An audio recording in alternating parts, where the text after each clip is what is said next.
बहुत बहुत धन्यवाद आदरणीय अध्यक्ष जी।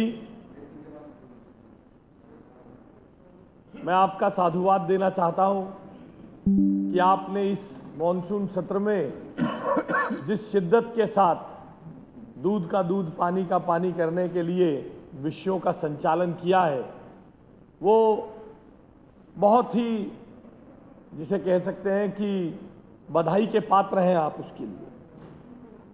हमारे सब विपक्ष के दोस्त बता रहे थे कि अप्रैल के महीने में उन्होंने मुख्यमंत्री जी के चित्र देखे, लोग आदरणीय मुख्यमंत्री जी के पास अपनी परेशानियां लेकर जा रहे थे। उन्होंने आरोप भी लगाए, मगर आज जब मैं इस बिल के ऊपर चर्चा पर जवाब देने के लिए खड़ा हुआ हूं, मैं एक बात आपको बताना चाहता हूं। जिस दिन मुख्यमंत्री जी के निवास पर 2 स्कूलों के अभिभावक, जिस वीडियो की हमारे विपक्षी भी बात कर रहे हैं, जब गए, उनके उपस्थिति में मुख्यमंत्री जी ने मुझे और शिक्षा विभाग के अधिकारियों को अलग अलग फोन किए और मुख्यमंत्री जी का जो स्टेटमेंट था, मैं उनको जितना साधुवाद दूं उतना कम है। उन्होंने मुझसे कहा, मंत्री जी हम तो आज अभी थोड़े दिन पहले चुनकर आए हैं 27 साल बाद, मगर लोगों की पीड़ा इतनी ज्यादा है 27 साल से, हमें तुरंत इस पर कुछ ना कुछ कार्रवाई करने के लिए करना चाहिए।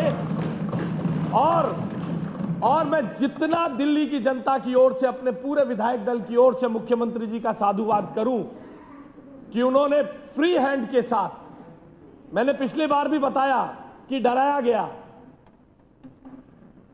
अभी मैं वो जिक्र करूंगा जिसके बारे में जब मैंने पिछली बार कहा तो आतिशी जी बार बार पूछ रही थी, नाम उस पर भी आएगा मामला अभी।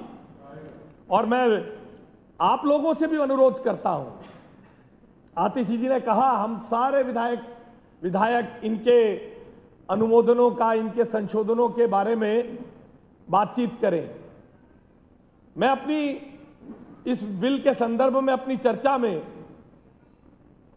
यह जरूर कहना चाहता हूं कि हम सबको इस बात को याद रखना चाहिए, भारतीय जनता पार्टी के विधायक तो आदरणीय नरेंद्र मोदी जी के गारंटियों से बंधे हैं और मुख्यमंत्री जी की राजनीतिक इच्छा शक्ति से बंधे हैं।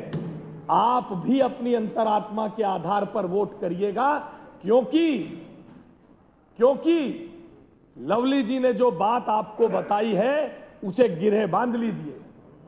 ऑन द लाइटर साइड, लोग कहते हैं ना, अपने साथ एक जरा ज्यादा अनुभवी व्यक्ति को बारात में लेकर जाना चाहिए। ऐसे लवली जी ने आपको बताया है। अगर सुनिए, अभी आपको सब मिलेगा। आप लोगों ने जो जो कहा है हर चीज का जवाब मिलेगा, बस सुनने की ताब रखिएगा।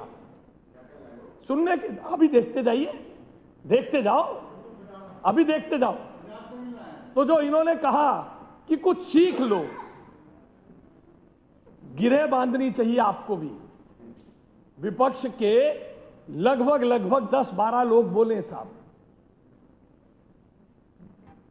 2 लोगों ने बिल के क्लॉजेस का जिक्र किया संख्या के साथ। झा साहब ने 2 क्लॉज का जिक्र किया, माननीय नेता विपक्ष ने 1 क्लॉज का जिक्र किया।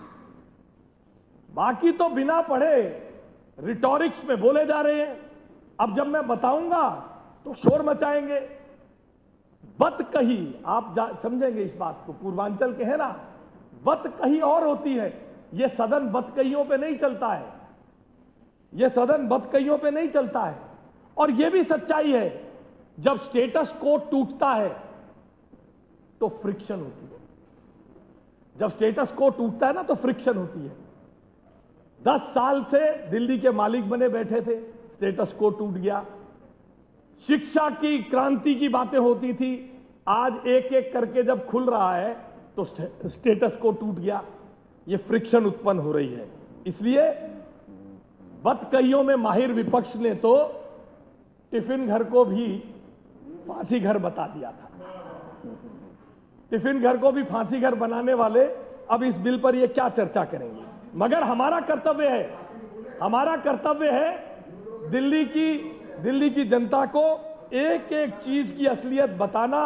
हमारी आप आलोचनाएं करें इस विधेयक के संदर्भ में, इसके इंटरप्रिटेशन पर कुछ भी कहें, विपक्ष के दावे उन अभिभावकों का अपमान है जिसका आप भी प्रतिनिधित्व करते हो।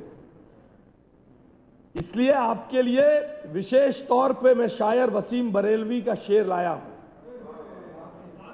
झूठ वाले कहीं से कहीं बढ़ने की कोशिश कर रहे थे, झूठ वाले कहीं से कहीं बढ़ने की कोशिश कर रहे थे और मैं था कि सच बोलता रहा।